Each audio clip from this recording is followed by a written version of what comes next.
Hola! Toleleje, toleleje. Kunin at basahin, kunin at basahin. Ako po si Kuya Sam Pagaduan, ang inyong kasama sa ating lumalim at mamunga Daily Gospel Reflection. Ngayon ay August 17, 2025. Ang mabuting balita ng Panginoon ayon kay San Lucas, chapter 12, verse 49 to 53. Noong panahong iyon, sinabi ni Jesus sa kanyang mga alagad, "Naparito ako upang magdala ng apoy sa lupa, at sana'y napagningas na ito. May isang binyag pa na dapat kong tanggapin, at nababagabag ako hanggat hindi natutupad ito. Ang akala ba ninyo'y pumarito ako upang magdala ng kapayapaan sa lupa? Sinasabi ko sa inyo, hindi kapayapaan kundi pagkakabahabahagi. Mula ngayon, ang 5 tao sa isang sambayanan ay magbabahabahagi, 3 laban sa 2 at 2 laban sa 3. Maglalaban-laban ang ama at ang anak na lalaki, ang ina at ang anak na babae, at gayon din ang biyanang babae at manugang na babae." Ang mabuting balita ng Panginoon. Pinupuri ka namin, Panginoong Hesukristo. Sa gospel po natin ngayon, sabi ni Jesus, "Naparito ako upang magdala ng apoy sa lupa, at sana'y magliyab na ito." At dinigtong pa niya na hindi siya dumating para magdala ng kapayapaan, kundi pagkakabahabahagi. Kung literal at titingnan natin sa kahulugan nito, parang kabaliktaran ng inaasahan natin. Kasi ang alam natin, si Jesus ay puro katahimikan, pinopromote niya yung pagkakasundo, yung kapayapaan. Pero bakit, Kuya Sam, ganun yung tema ng gospel ngayon? Ang sinasabi ni Jesus dito ay hindi ibig sabihin ay gusto niya yung gulo. Yung apoy na tinutukoy niya ay gusto niya mag-alab ang apoy ng pag-ibig, ng katotohanan at kabanalan na kayang mabago ang tao. Alam niyo po, yung apoy, ito ay mayroong 2 mukha. Pwedeng yung apoy ay magamit in a beneficial way, makapagluto tayo, magpainit, di ba? Magbigay ng liwanag.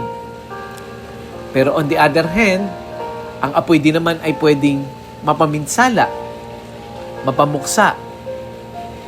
Pwede ring ito ang magdulot ng paghiwa-hiwalay, di ba?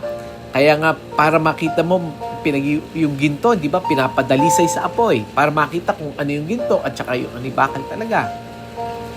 Pero bakit ba may pagkakabahabahagi?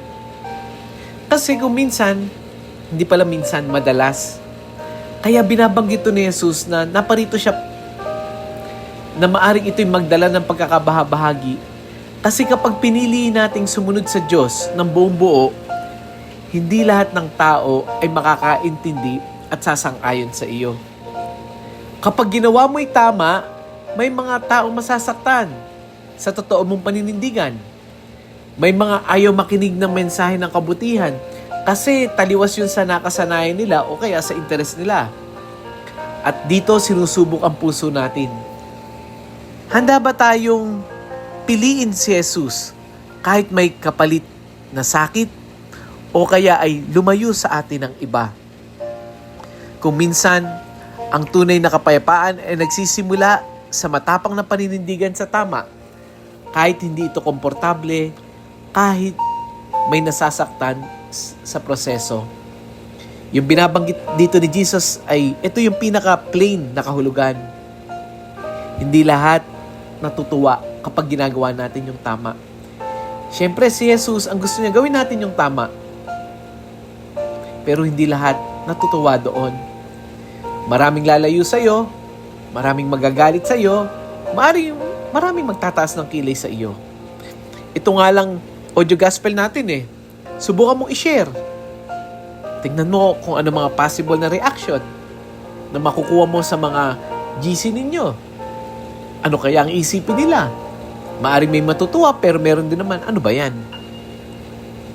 Pero ganun pa man, ang hamon sa atin ng Ebanghelyo ngayon, subukan pa rin nating manindigan sa tama kahit walang sumasang-ayon. Sa workplace, sa school, sa bahay, huwag tayong matakot na magsabi ng totoo kahit nag-iisa tayo. Pangalawa, pagpapasensya sa hindi pa nakakaintindi.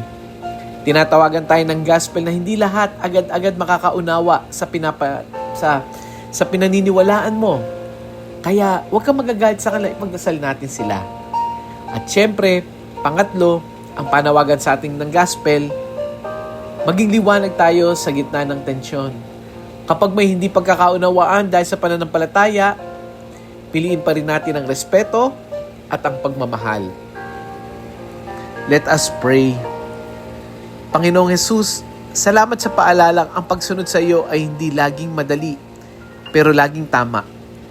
Turuan mo akong maging tapat sa iyong kalooban kahit mahirap, at bigyan mo ako ng tapang na maging liwanag kahit may mga hindi sumasang-ayon.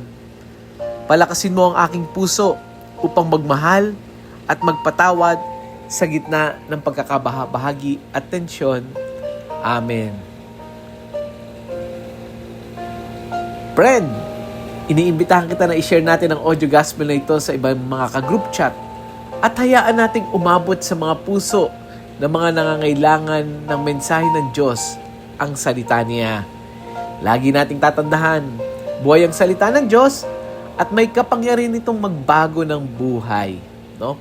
Huwag din po natin kalimutang mag-i-invite na po ako na i-follow ang ating mga social media account. No?